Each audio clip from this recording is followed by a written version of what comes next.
ஏசாயா 30:19 சீயோனை சேர்ந்த ஜனங்கள் எருசலேமில் வாசமாயிருப்பார்கள். இனி நீ அழுது கொண்டிராய். வாலிமைங்க, உன் கூப்பிடுதலின் சத்தத்துக்கு அவர் உருக்கமாய் இறங்கி அதை கேட்டவுடனே உனக்கு மறு உத்தரவு அருளுவார். சீயோனை சேர்ந்த ஜனங்கள் எருசலேமில் வாசமாயிருப்பார்கள். ஹல்லேலூயா. இனி நீ அழுது கொண்டிராய். உன் கூப்பிடுதலின் சத்தத்துக்கு அவர் உருக்கமாய் இறங்குவார். அந்த சத்தத்தை கேட்டவுடன் உனக்கு மறு உத்தரவு அருளுவார். ஆமென். அவர் நம்முடைய தகப்பன். நம்ம கூப்பிடும்போது நம்முடைய சத்தத்தை கேட்பார். நமக்கு உடனே மறு உத்தரவு கொடுக்கிற தேவனாய் இருக்கிறார். அதை கேட்டவுடனே அந்த உருக்கம் இயேசுவை போல யாருக்குமே இருக்காது. ஹல்லேலூயா.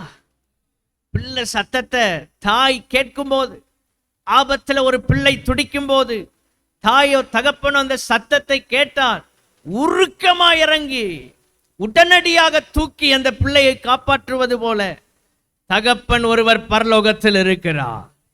ஆமென். நம்முடைய சத்தத்தை அவர் கேட்டவுடன் ஆபத்திலே கூப்பிடுகிறோமா, தாகத்திலே கூப்பிடுகிறோமா, பசியிலே கூப்பிடுகிறோமா, எந்த நிலையில் கூப்பிடுகிறோம் என்பதை நம்முடைய தகப்பன் அறிந்திருக்கிறார். யோவான் 10 நாம் வாசிக்கிறோம், ஆடுகளின் சத்தத்தை மெய்ப்பனும் அறிந்திருக்கிறான், மெய்ப்பனின் சத்தத்தை ஆடுகளும் அறிந்திருக்கிறது. கர்த்தருக்கு மகிமை உண்டாவதாக. நம்முடைய சத்தம் ஆண்டவருக்கு தெரியும். எதற்காக கூப்பிடுகிறோம், எந்த நிலையில் கூப்பிடுகிறோம் என்பதை அறிந்த கர்த்தர் உடனடியாக நமக்கு உதவி செய்ய அவர் இறங்கி வருகிறார். ஆமென். சீயோனை சேர்ந்த ஜனம். அப்படி என்றால் நாம் பரமதேசத்தை சேர்ந்தவர்கள். நம்முடைய சிட்டிசன்ஷிப் எங்க இருக்குன்னா பரலோகம்.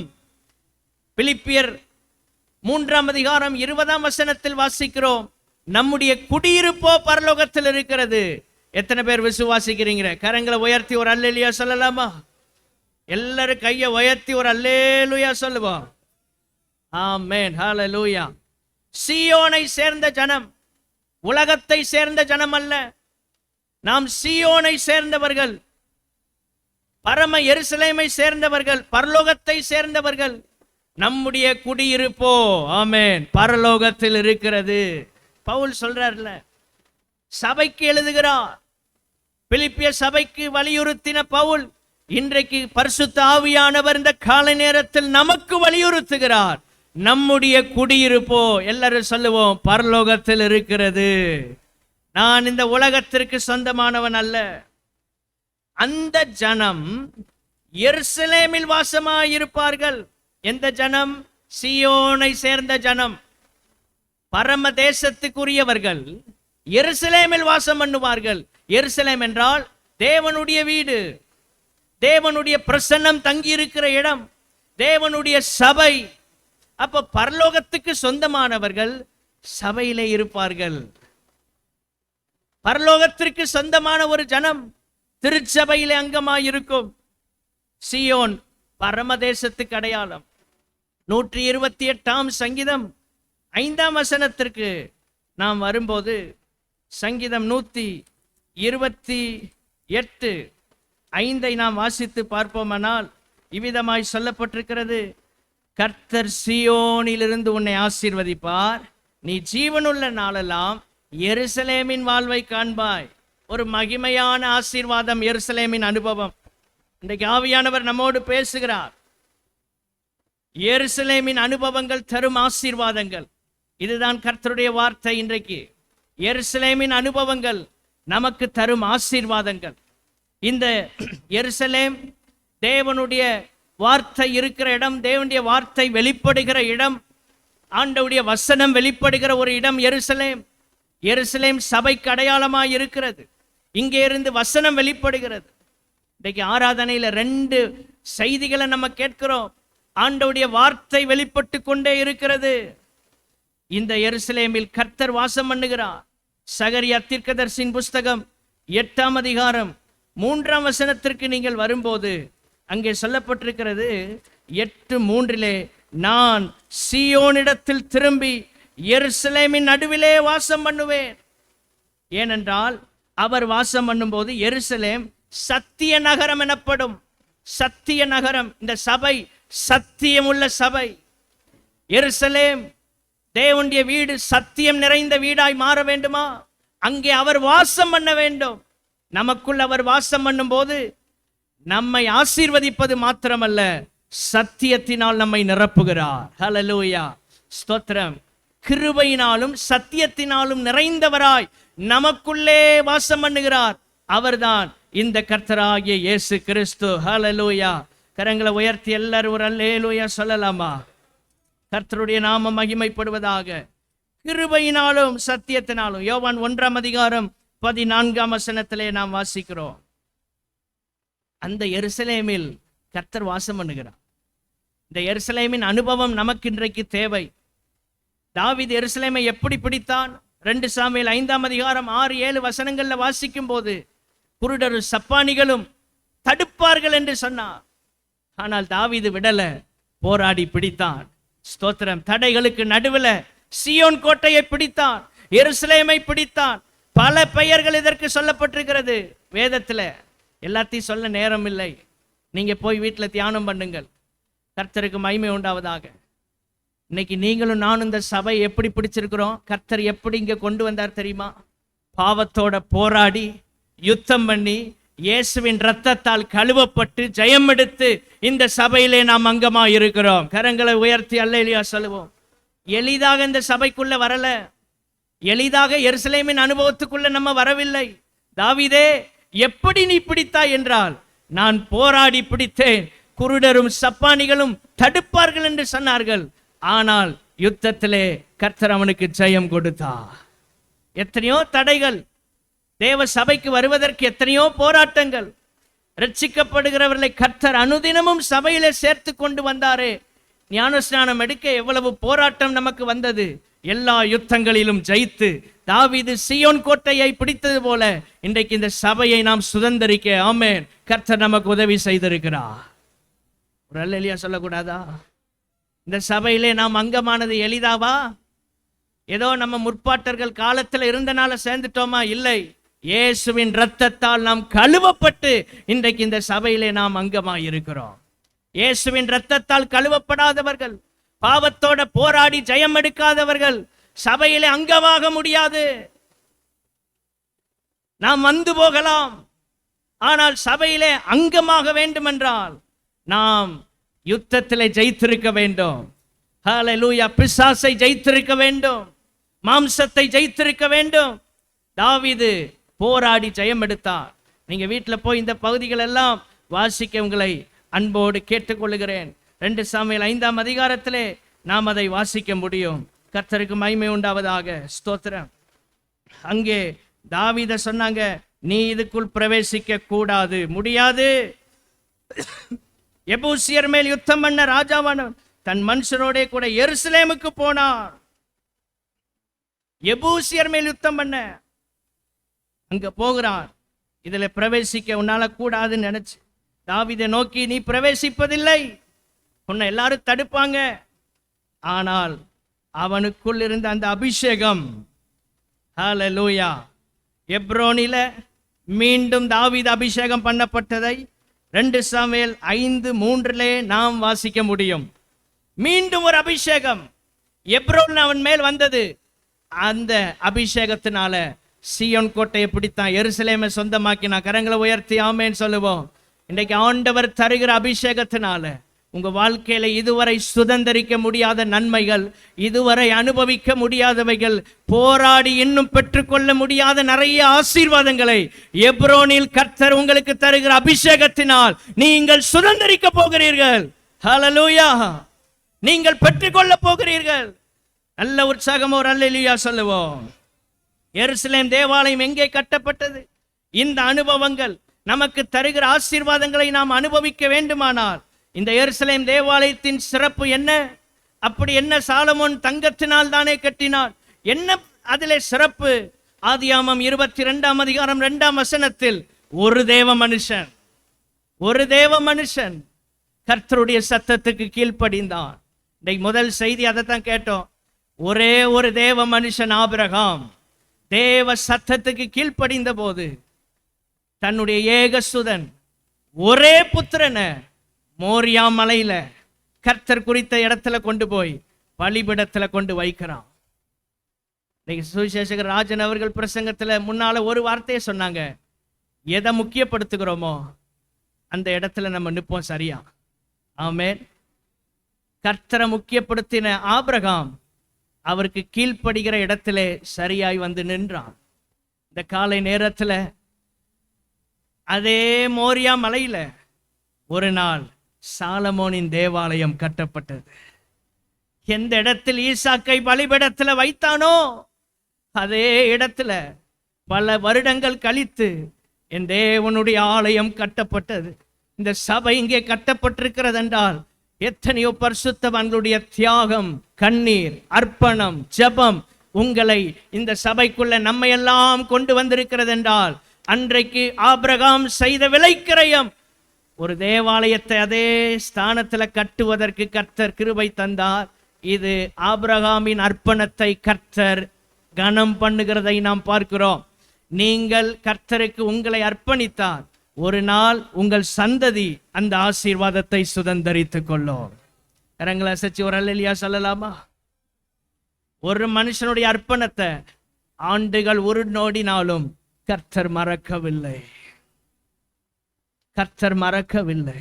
தேவனுடைய பிள்ளைகளே, நம்முடைய அர்ப்பணம், நம்முடைய ஜெபங்கள், நம்முடைய கீழ்ப்படிதலை கர்த்தர் ஒருபோதும் மறக்கவே மாட்டார். என் நாமத்தின் நிமித்தம், அவர் நாமத்தின் நிமித்தம் நாம் பட்ட அன்புள்ள பிரயாசங்களை மறந்து விடுவதற்கு இந்த தேவன் அநீதி உள்ளவர் அல்ல. எபிரேயர்ல வாசிக்கிறோம். அதே இடத்துல கர்த்தர் அந்த இடத்தை ஆலயத்தை கட்டினார். எருசலேம் என்றால் சமாதான ஸ்தலம் என்று பொருள். எருசலேம் என்றால் சமாதான ஸ்தலம். உங்க வீடு ஒரு எருசலேமா மாறணும். உங்க வீடு ஒரு சமாதான ஸ்தலமா இருக்கிறதா? நம்முடைய தனிப்பட்ட வாழ்க்கை, இருதயம் ஒரு சமாதானம் நிறைந்த ஸ்தலமாய் இருக்க வேண்டும். அதுதான் சரியான கிறிஸ்தவ வாழ்க்கை. சமாதானம் இல்லை என்றால் நாம் சரியான கிறிஸ்தவ ஜீவியத்தில் இல்லை என்று அர்த்தம். என்ன துன்பங்கள், கஷ்டங்கள் வந்தாலும் நமக்குள் இருக்கிற சமாதானத்தை எடுத்து விடாதபடி காத்து கொள்ள கர்த்தர் உதவி செய்வாராக. இந்த எருசலேமின் அனுபவங்கள் தரும் முதல் ஆசீர்வாதம் 1 ராஜாக்களின் புஸ்தகம் 11ஆம் அதிகாரம் 36ஆம் வசனத்திற்கு நாம் வரும்போது, 1 ராஜாக்கள் 11:36 அதில் சொல்லப்பட்டிருக்கிறது, என் நாமம் விளங்கும்படிக்கு நான் தெரிந்து கொண்ட நகரமாகிய எருசலேம். அந்த எருசலேமை அவருடைய நாமம் விளங்குவதற்காக அவர் தெரிந்தெடுத்திருக்கிறார். அந்த எருசலேமில் என் சமூகத்தில் என் தாசனாகிய தாவீதுக்கு என்னாலும் ஒரு விளக்கு இருக்கும். இந்த எருசலேமின் அனுபவம் தருகிற முதல் ஆசீர்வாதம் என்ன தெரியுமா?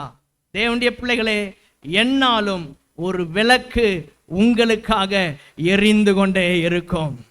என்னாலும் உங்கள் குடும்பத்தின் நலனுக்காக, உங்கள் பிள்ளைகளின் எதிர்காலத்திற்காக ஒரு விளக்கு எரிந்து கொண்டே இருக்கும். அந்த விளக்கு அணையாது. ஹல்லேலூயா. ஒரு சந்ததியை கர்த்தர் பாதுகாத்து வந்தார். யூதா கோத்திரம் காக்கப்பட்டது. காரணம் என்ன தெரியுமா? காரணம் என்ன? அந்த சந்ததியிலே கர்த்தராகிய இயேசு பிறக்க வேண்டும். ஒரு நோக்கத்தோடு கர்த்தர் அந்த ஒரு கோத்திரத்தை பாதுகாத்து வந்தார். ஏன் ஒரு விளக்கை கர்த்தர் அணைக்கவில்லை? தாவீதுக்கு செய்த உடன்படிக்கை. கர்த்தர் அவனுக்கு சொன்னார், உன்னுடைய கற்ப பிறப்புகள், உன் சந்ததி சிங்காசனத்தில் வீற்றிருக்காமல் போவதில்லை. கர்த்தர் கொடுத்த ஆணையை கர்த்தர் கடைசி வரை பாதுகாத்தார். அந்த ஜனங்கள் விழுந்து போன போதும் 10 கோத்திரங்களை பிரித்தாரே தவிர ஒரு கோத்திரத்தை அந்த கையிலே கொடுத்து, தாவீதுக்கு என் தாசனுக்கு கொடுத்த ஆணையை நான் மீறவே மாட்டேன். ஆமே. ஆகவேதான் நாம் தைரியமாய் சொல்ல முடியும், நாம் உண்மை இல்லாதவர்களாய் இருக்கும் போதும் கர்த்தர் உண்மை உள்ளவராய் இருக்கிறார். அவர் வாக்கில் மாற்றம் ஏதும் இல்லை. என்னாலும் ஒரு விளக்கு இருக்கும் உங்களுக்காக. மறந்து விடாதிருங்கள். தேவரீர் என் விளக்கை ஏற்றுவீர். 18ஆம் சங்கீதத்துல, என் தேவனாகிய கர்த்தர் என் இருளை வெளிச்சமாக்குவா. என் இருளை வெளிச்சமாக்குவா. என்னாலும் ஒரு விளக்கு. மறந்துடாதீங்க. அதான் எருசலேமின் ஆசீர்வாதம். ஒரு விளக்கு அணையாம இருக்கும், கடைசி வர உங்க தீபம் அணையாது.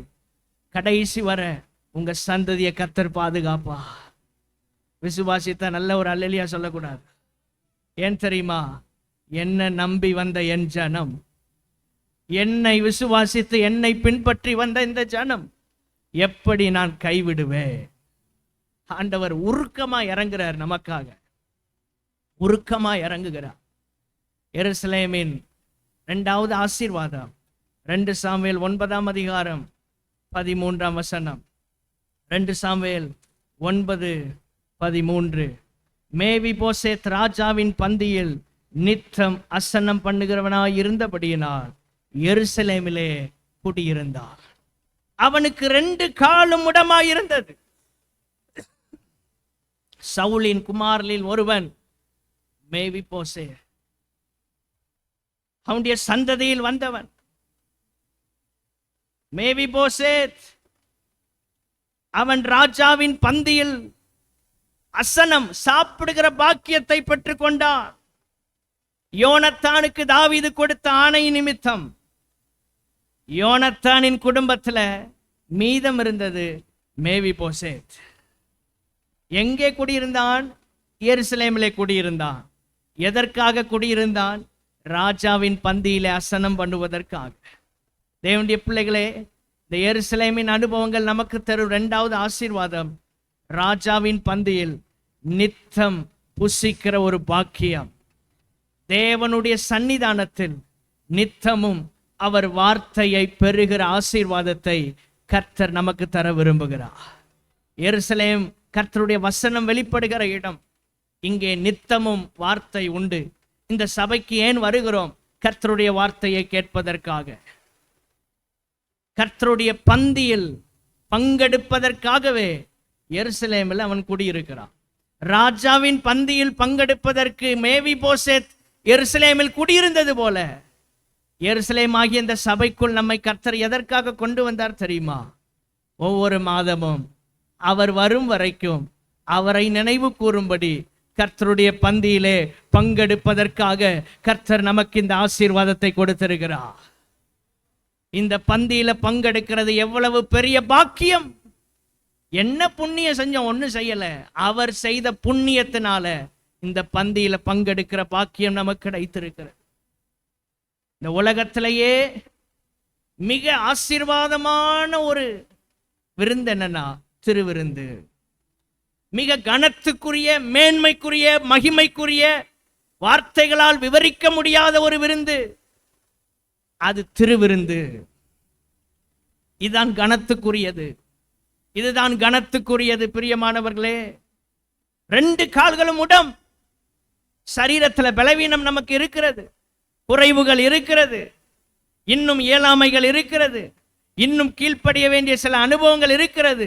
ஆனாலும் அவர் நம்மேல் வைத்த இரக்கத்தினால், அவர் நம்மோடு செய்த உடன்படிக்கை நிமித்தம் அந்த பரிசுத்தமான பந்தியிலே பங்கெடுப்பதற்கு கர்த்தர் என்னை ஆயத்தப்படுத்தி இருக்கிறார். நல்ல சத்தம் அவர் அல்லேலூயா சொல்லலாமா?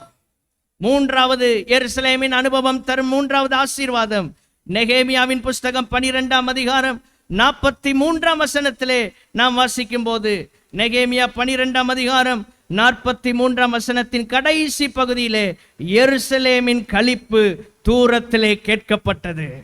இந்த ஒரு வார்த்தையை மாத்திரம் மீண்டும் அழுத்தி சொல்லுகிறேன், எருசலேமின் களிப்பு தூரத்திலே கேட்கப்பட்டது. 3வது ஆசீர்வாதம், உங்கள் சந்தோஷம், உங்கள் குடும்பத்தின் சந்தோஷம் வெகு தூரத்திற்கு பரவும்படியாக கர்த்தர் கிருபை செய்வார். உங்கள் குடும்பம் சந்தோஷமாயிருப்பதை உலகம் காணும். ஆகவே தான் இயேசு சொன்னார், அந்த சீஷர்களுக்கு சொல்லுகிறார், நீங்கள் ஒன்றாய் இருந்தால் என்னுடைய சீஷர்கள் என்று அவர்கள் அறிந்து கொள்வார்கள். நாம் சந்தோஷமாய் வாழும் போது இந்த உலகம் நம்மை அவருடைய சீஷர்கள் என்று அடையாளம் காணும். உங்க சந்தோஷம் வெகு தூரத்துக்கு பரவணும். அப்போஸ்தலர் 8ஆம் அதிகாரத்தில் சமாரியாவில் அந்த பட்டணத்தில் மிகுந்த சந்தோஷம் உண்டானது. காரணம் என்ன? சுவிசேஷம் அங்கு அறிவிக்கப்பட்டது. தேவனுடைய பிள்ளைகளே, உங்கள் சந்தோஷம் வெகு தூரத்துக்கு பரவணும். உங்க ஆசீர்வாதம் பரவணும். பரவி பாய்கிற ஒரு ஆசீர்வாதம். ஹல்லேலூயா! கர்த்தர் உங்களுக்கு கொடுப்பாராக. எருசலேம் என்றால் சபை, உங்கள் குடும்பம். இந்த சந்தோஷம் வெகு தூரத்துக்கு பரவ போகிறது. உங்கள் துக்கத்தின் நாட்களை கர்த்தர் மாற்ற போகிறார். தேவரீர் என்னை சிறுமைப்படுத்தின நாட்களுக்கும் துன்பத்தை கண்ட வருஷங்களுக்கும் வலது கையை உயர்த்தி சொல்லுங்க, சரியா எங்களை மகிழ்ச்சி ஆக்கும் ஆண்டவரே. 90ஆம் சங்கீதம் 15ஆம் வசனம் என்று நினைக்கிறேன். திரும்ப சொல்வோம், தேவரீர் எங்களை சிறுமைப்படுத்தின நாட்கள். தயவு செய்து எல்லாம் வலது கையை உயர்த்தி, நாங்கள் துன்பத்தை கண்ட வருஷங்களுக்கும் சரியா எங்களை மகிழ்ச்சியாக்கும். 4வது ஆசீர்வாதம், செப்பனியாவின் புஸ்தகம் 3ஆம் அதிகாரம் 16ஆம் வசனத்திற்கு நீங்கள் வரும்போது, செப்பனியாவின் புஸ்தகம் 3ஆம் அதிகாரம் 16ஆம் வசனத்துக்கு நீங்கள் வருவீர்களானால், கர்த்தருடைய வாக்கு தத்தங்களை நாம் பெற்றுக்கொள்ளுகிறோம். கரங்களை உயர்த்தி ஒரு அல்லேலூயா சொல்லலாமா? ஆண்டவருடைய வாக்கு தத்தங்களை நாம் பெற்றுக்கொள்ளுகிற கிருபையை கர்த்தர் நமக்கு தருகிறார். 3:16 அந்நாளிலே எருசலேமை பார்த்து பயப்படாதே என்று, அது வாக்கு தத்தம் என்று சொல்லப்படும். ஆண்டவர் வாக்கு கொடுக்கிறார். இந்த காலை நேரத்தில் எதிர்காலத்தை குறித்து, குடும்பத்தை குறித்து, பிள்ளைகளை குறித்து பயந்திருக்கிறீங்களா? நீங்கள் சந்திக்கிற போராட்டங்களை குறித்து, சவால்களை குறித்து பயந்திருக்கிறீர்களா? இந்த காலை நேரத்தில் கர்த்தர் உங்களை பார்த்து சொல்லுகிறார், மகனே மகளே பயப்படாதே. வாக்கு தத்தங்களை எருசலேமின் ஆசீர்வாதம் நமக்கு கொண்டு வருகிறது. 5வதாக சங்கீதம் 147 2வது வசனத்திலே கர்த்தர் எருசலேமை கட்டுகிறார். கர்த்தர் 4 காரியங்களை கட்டுகிறதை நாம் வேதத்திலே வாசிக்க முடியும். 1, கர்த்தர் நம்முடைய தனிப்பட்ட வாழ்க்கையை கட்டுகிறார். 2வதாக நம்முடைய குடும்பத்தை கட்டுகிறார். நம்முடைய குடும்பம் வாழ்வதற்கு ஒரு வீட்டை கட்டுகிறார். குடியிருப்பின் எல்லைகளை எல்லாம் முன்குறித்திருக்கிறார். 4வது சங்கீதத்தில் வாசிக்கிறோம், கர்த்தர் வீட்டை கட்டாராகில், அப்ப அவர் வீட்டை கட்டுகிறார், குடும்பத்தை கட்டுகிறார், தனிப்பட்ட வாழ்க்கையை கட்டுகிறார். 4வது சபையை கட்டுகிறார். ஹல்லேலூயா. இந்த பூமியில 4 காரியங்களை கட்டுகிறார். மறுமையில ஒன்ன கட்டிட்டு இருக்கிறார். 5வது, அது பரலோகத்தை கட்டி கொண்டிருக்கிறார். ஹல்லேலூயா. 6வது ஆசீர்வாதம், ஏசாயா தீர்க்கதரிசியின் புஸ்தகம் 33ஆம் அதிகாரம் 24ஆம் வசனத்தில் உங்களுக்கு சுகத்தை கொடுக்கிறார். அதுதான் எருசலேமின் வாழ்க்கை. 33:24 வாசிக்கும் போது, வியாதிப்பட்டிருக்கிறேன் என்று நகரவாசிகள் சொல்லுவதில்லை. இந்த சபையில் இருக்கிற எல்லாரும் சுகத்தோடு இருக்க கர்த்தர் உதவி செய்வாராக. ஆமென். பலவீனங்கள் வரும், பலனை தருவாராக. வியாதிகள் வரலாம், சுகத்தை தருவாராக. ஹல்லேலூயா. கரங்களை உயர்த்தி ஒரு அல்லேலூயா சொல்லுவோம். விசுவாசத்தோட அறிக்கை செய்யுங்க, நான் நகரவாசி, பரலோகவாசி, நான் வியாதியோடு இருக்க மாட்டேன், எனக்கு கர்த்தர் சுகத்தை கொடுக்க வேண்டும். அறிக்கை செய்யுங்கள். எரேமியா தீர்க்கதரிசியின் புஸ்தகம் 33ஆம் அதிகாரம் 16ஆம் வசனத்திலே, எருசலேம் சுகமாய் தங்கும். எருசலேமின் ஆசீர்வாதங்கள்ல 6வது சுகத்தை கொடுக்கிறார். உங்க சரீரத்துல நல்ல பரிபூர்ண சுகம் உண்டாகும். கடைசி 7வதாக 2 நாளாகமம் 1ஆம் அதிகாரம் 4ஆம் வசனத்துல, 2 நாளாகமத்தின் புஸ்தகம் 1ஆம் அதிகாரம் 4வது வசனம். வீட்டில் போய் தியானம் பண்ணுங்க. பாயிண்ட்ஸை தான் சொல்லி இருக்கிறேன், விளக்கமா சொல்ல நேரம் இல்லை. 4ஆம் வசனத்துல, தாவீது தேவனுடைய பெட்டிக்கு எருசலேமிலே கூடாரம் போட்டான். எங்க? எருசலேம். எதற்கு? தேவனுடைய பெட்டிக்கு. அந்த பெட்டி, உடன்படிக்கை பெட்டியில் என்ன இருந்தது? அவருடைய பிரசன்னம் இருந்தது, அவருடைய வார்த்தை இருந்தது, மன்னா இருந்தது, ஆரோனின் துளிர்த்த கோல். கர்த்தருடைய பெட்டியில ரொம்ப விசேஷித்தமானது ஆண்டவருடைய வார்த்தை. 10 கட்டளைகள் உள்ள இருக்கு. அந்த மகிமை மேல மூடி இருக்கு. வார்த்தை உள்ளே, மகிமை மேலே. எந்த தேவ பிள்ளைக்குள்ள வார்த்தை இருக்கிறதோ அவங்க மேல மகிமை அப்படி கவர் பண்ணி இருக்கு. உங்க மேல மகிமை இறங்குன்னா வசனம் உள்ள இருக்கணும். வசனம் உள்ள இருக்கணும். உள்ள வெறுப்பு, கசப்பு, பொறாமைகள், எரிச்சல் இருந்தா மகிமை எடுபட்டு போய்விடும். கடைசி ஆசீர்வாதம் என்ன தெரியுமா? தேவ பிரசன்னத்தை பாதுகாக்கிற ஒரு இடம் எருசலேம். உங்க வாழ்க்கையில எதை இழந்தாலும் ஆண்டவர் பிரசன்னத்தை மட்டும் இழந்துடாதீங்க. ஆண்டவர் பிரசன்னத்தை இழந்துடாதீங்க. செய்தியில கேட்டது போல, நாம் நியாயாதிபதிகள் அல்ல, எந்த விஷயத்துல மற்றவங்களை நம்ம பிறரிடத்துல குறை சொல்றோமோ, நாளைக்கு அதே விஷயத்துல நம்ம விழுந்து போவோம். எச்சரிக்கை, ஜாக்கிரதை. சிலருக்கு எங்க ஓட்டம் இருக்கும், எங்க எதை பிடிச்சு அரசியல் பண்ணலாம். உலகத்துல அரசியல், சபைக்குள்ள கூடாது. சின்ன விஷயம், நம்ம தேவனுக்கு முன்னால நிக்கிறோம், தேவ பிரசன்னம் இருக்கிறதா உங்க வாழ்க்கையில, அடுத்தவங்களை பார்த்து தேவ பிரசன்னத்தை நம்ம இழந்துடக்கூடாது. அதான் கர்த்தர் சொல்றார், அநியாயம் செய்கிறவன் அநியாயம் செய்யட்டும், பரிசுத்தம் உள்ளவன் இன்னும் பரிசுத்தமாகட்டும். சபையின் பிரதான நோக்கம் என்ன? நாம் பரிசுத்தம் அடைய வேண்டும். கரங்களை உயர்த்தி ஆமென் சொல்லுவோம். யார் பரிசுத்தமா இருக்கிறா இல்லைங்கிறது முக்கியம் இல்லை, நாம் பரிசுத்தமா இருக்கணும். தேவ பிரசன்னத்தை பாதுகாக்கிற நிலையில இருக்கிறோமா? அதுதான் எருசலேமின் ஆசீர்வாதம். கண்ணு வேற எங்கேயா போச்சுன்னா பிரசன்னம் போயிடும். தேவையில்லாத விவாதங்கள், பிரச்சனைகள், குழப்பங்கள்ல சிக்கிடக்கூடாது. இது ஆண்டவர் எனக்கு பர்சனலா கற்றுக் கொடுத்த விஷயம். விவாதங்கள், வாக்குவாதம் வருதா, கும்முட போட்டு ஓடியே போயிடணும். ஏன்னா பிரசன்னத்தை பாதுகாக்கணும். சண்டைகள், குழப்பங்களுக்குள்ள போனா நம்ம மண்டை கட்டு போயிரும், வசனத்தை தியானம் பண்ண முடியாது. நான் ஆண்டவர்கிட்ட ஜெபம் பண்ண, ஆண்டவரே சண்டைகள், விவாதங்கள், வாக்குவாதங்களுக்கு விலக்கி காத்துக்கொள்ளப்பா. இதை விட பெரிய ஆசீர்வாதம் வேற எதுவுமே கிடையாது. எத்தனை பேர் விசுவாசிக்கிறீங்க? சும்மா நித்தம் சண்டை, போராட்டம், குழப்பம், அடித்தடி, என்ன வாழ்க்கை? இதெல்லாம் விட்டு வெளியே வரணும். அதான் சபை. எருசலேம்னா சமாதான ஸ்தலம்.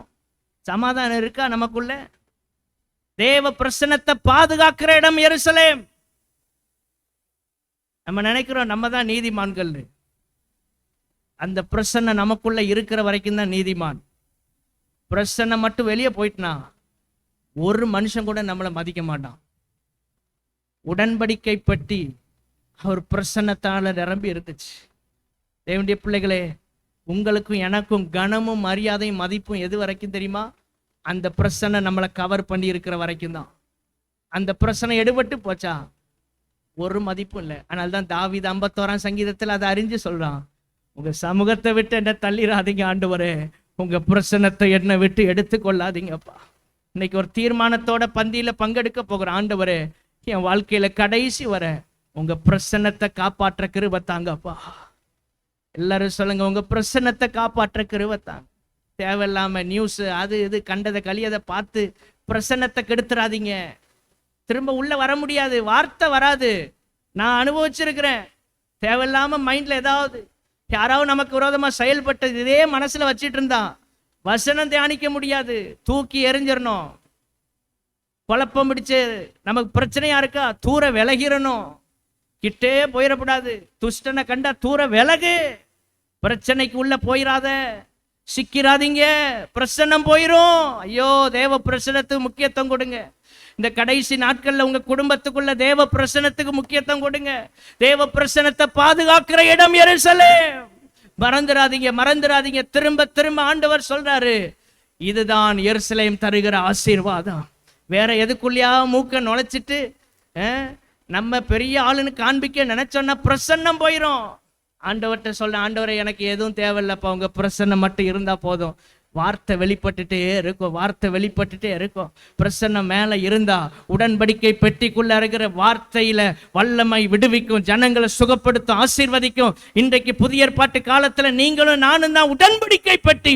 நமக்குள்ளே கிறிஸ்துவாகிய இயேசு வசனத்தினால் நிரம்பி வாசம் பண்ணி கொண்டிருக்கிறார். இங்க இருந்து வார்த்தை வெளிப்படனா மேல அந்த பிரசன்னம் இருக்கும்.